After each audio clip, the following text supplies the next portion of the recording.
नमस्कार, जेएमएच news channel में आपका स्वागत है। चलिए बात करते हैं उत्तर प्रदेश से आ रही नॉन स्टॉप खबरें। सबसे पहले बात करेंगे माध्यमिक संस्कृत शिक्षा परिषद ने जो है पूर्व मध्यमा कक्षा 10 और उत्तर मध्यमा कक्षा 11 और 12 की परीक्षाओं का परिणाम घोषित कर दिया है। आपको बता दें, परीक्षा की घोषणा माध्यमिक शिक्षा निदेशक डॉक्टर महेंद्र देव ने की है और इस वर्ष जो है 24,000 से अधिक परीक्षार्थियों ने इसके लिए पंजीकरण कराया था, जिनमें से 18,107 छात्र छात्राएं परीक्षा में सम्मिलित हुए भी है। चलिए बात कर लेते हैं अखिलेश यादव और बाबा साहब अम्बेडकर की एक फोटो से। जो आप देख रहे हैं सियासी घमासान मचा हुआ है। दरअसल समाजवादी पार्टी पर अम्बेडकर के अपमान का आरोप लगाते हुए बीजेपी ने यूपी में जगह जगह प्रदर्शन भी किए हैं। बीते दिनों लखनऊ में समाजवादी पार्टी के लोहिया वाहिनी की एक बैठक आयोजित की गई थी। अखिलेश यादव भी इस बैठक में शामिल हुए थे। मीटिंग के दौरान ही उन्हें एक तस्वीर भेंट की गई। इस फोटो में आधा चेहरा अखिलेश यादव का है, जबकि आधा चेहरा बाबा साहब अम्बेडकर का है। खैर, भाजपा ने आज जो है अलग अलग जनपदों में विरोध प्रदर्शन भी किए हैं। बात कर लेते हैं अयोध्या के हनुमानगढ़ी मंदिर के गद्दी नशीन ने 288 साल पुरानी परंपरा बदल दी है। पहली बार गद्दी नशीन महंत हनुमानगढ़ी से बाहर निकले। महंत प्रेमदास 8 सालों से यहाँ पर विराजमान है। इस अवधि में वह कभी भी बाहर नहीं आए। प्रेमदास ने रामलला के दर्शन की इच्छा जताई थी। कहा था कि मेरे सपने में हनुमान जी आए थे, उन्होंने रामलला का दर्शन करने का आदेश दिया है। फिलहाल बात कर लेते हैं आईसीएसई बोर्ड के 10वीं और 12वीं के परिणाम आज जारी हो चुके हैं। लखनऊ के सामर्थ द्विवेदी और प्रणव सूरी समेत 8 अभ्यर्थी 12वीं में ऑल इंडिया टॉपर स्कोरर रहे। सभी को 99.75% मार्क्स मिले। वही 10वीं बोर्ड में पलक रॉय ने 99.6% मार्क्स पाकर टॉप किया है। सभी लखनऊ के सीएमएस के छात्र हैं। बात कर लेते हैं यूपी की योगी सरकार ने एक और समाज सुधार की दिशा में कदम उठाया है।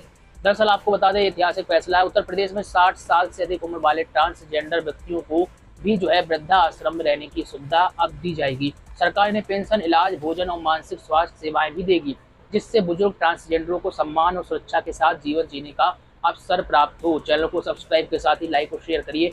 बात कर लेते हैं केंद्रीय माध्यमिक शिक्षा बोर्ड सीबीएसई के लाखों छात्र अपने अपने जो है बोर्ड एग्जाम के परिणाम का बेसब्री से इंतजार कर रहे हैं। रिजल्ट का काउंटडाउन शुरू हो चुका है। इस साल भी परिणाम मई के दूसरे सप्ताह में आने की प्रबल संभावना जताई जा रही है, लेकिन सटीक तारीख को लेकर अभी भी असमंजस की स्थिति है, क्योंकि आधिकारिक तौर पर घोषणा अभी बाकी है। बात कर लेते हैं यूपी में अगले एक सप्ताह तक गरज चमक संग बूंदाबांदी और तेज हवाओं का दौर देखने को मिलने वाला है।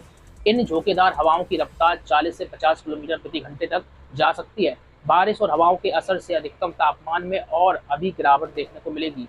किसी भी डिजिटल प्लेटफॉर्म पर जेएमएच न्यूज को देख रहे हैं तो फॉलो जरूर करें। बात कर लेते हैं यूपी समेत पूरे देश भर में 1 मई 2025 से कई बड़े अहम बदलाव लागू होने जा रहे हैं, जिनका सीधा असर आपकी जेब और रोजमर्रा की जिंदगी पर पड़ेगा। इसमें बैंक खातों से जुड़े नियम, एटीएम से पैसे निकालने की नई फीस, रेलवे टिकट बुकिंग, रसोई गैस सिलेंडर की कीमत और एफडी की ब्याज दरें शामिल हैं।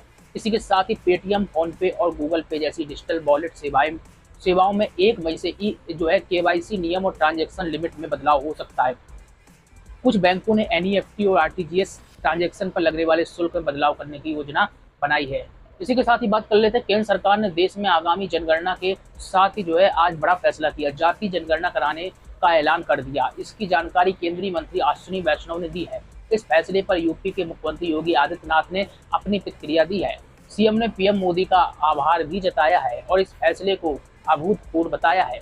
बात कर लेते हैं, आज जो है सीएम गोरखपुर पहुंचे हुए थे। दरअसल आपको बता दें, गोरखपुर में बुधवार की सुबह गोरखनाथ मंदिर में नियमित पूजा अर्चना के बाद महान दिग्विजयनाथ स्मृति सभागार में जनता दर्शन कार्यक्रम आयोजित किया गया था। इस दौरान सीएम योगी ने सैकड़ों लोगों की समस्याओं को सुना और समाधान का आश्वासन भी दिया है। इसी के साथ ही आगे बढ़ लेते हैं, केंद्र सरकार ने एक बड़ा फैसला किया है। केंद्र सरकार ने गन्ना किसानों का मूल्य बढ़ा दिया और अक्टूबर से शुरू होने वाले आगामी 2025-26 सत्र के लिए केंद्र सरकार ने गन्ना का जो है मूल्य 355 रुपए प्रति क्विंटल करने का फैसला किया है।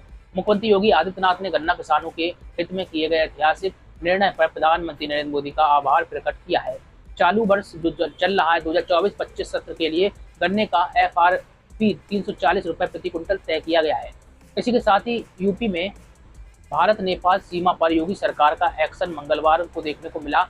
इस दौरान इस इलाके में मौजूद सैकड़ों अवैध कब्जों को हटाया गया। बहराइच, बलरामपुर, सिद्धार्थनगर, महाराजगंज और श्रावस्ती में बड़े स्तर पर अभियान चलाया गया, जिसमें कई बिना मान्यता वाले मदरसे पाए गए, जिनको हटा दिया गया।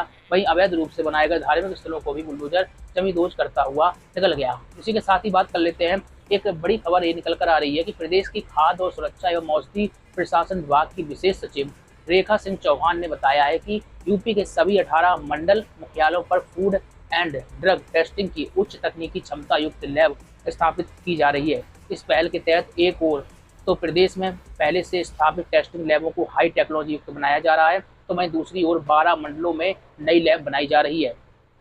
इसी के साथ ही मुख्यमंत्री बाल आश्रय योजना के तहत सरकार अब जो है यूपी के 10 जनपदों में ऐसे बच्चों के लिए सुरक्षित और सुविधाजनक आश्रय गृह बनाने जा रही है। महिला बाल कल्याण विभाग की ओर से चलाई जा रही इस योजना में पहले चरण में वाराणसी, गोरखपुर, लखनऊ, अयोध्या, अमेठी, मथुरा, फिरोजाबाद, बस्ती, झांसी और कानपुर देहात जनपदों में 100 बच्चों की क्षमता वाले कुल 10 जो है बाल गृह बनाए जाएंगे। इसी के साथ ही मोदी सरकार ने देश में जाति जनगणना कराने का जो फैसला आज लिया, उस पर जो विभिन्न राजनीतिक दलों की प्रतिक्रिया देखने को मिल रही है।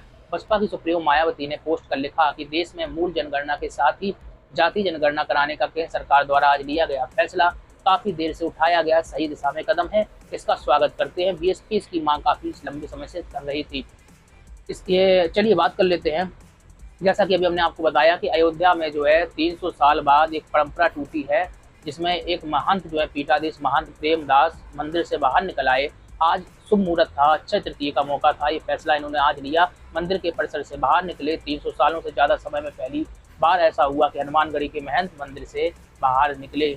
चलिए बात कर लेते हैं। मानदेय बढ़ाने और प्री टीचर का दर्जा की मांग को लेकर आंगनबाड़ी कर्मियों ने प्रदर्शन किया है। यह मामला सीतापुर जनपद का है। यहाँ पर आंगनबाड़ी कार्यकर्ता मिनी सहायिकाओं ने कलेक्ट्रेट स्थित धरना स्थल पर एक प्रदर्शन किया है। यूपी राज्य आंगनबाड़ी कर्मचारी संघ के बैनर तले कार्यकर्तियों ने जो है अतिरिक्त मजिस्ट्रेट को अपना 13 सूत्रीय मांगों का ज्ञापन भी सौंपा, जिसमें प्रमुख तौर पर मानदेय वृद्धि और कार्यकर्ताओं ने ग्रीष्मकालीन अवकाश की मांग की है। मृत्यु के बाद आश्रित को नौकरी देने और पदोन्नति में आयु सीमा हटाने की भी मांग उठी है।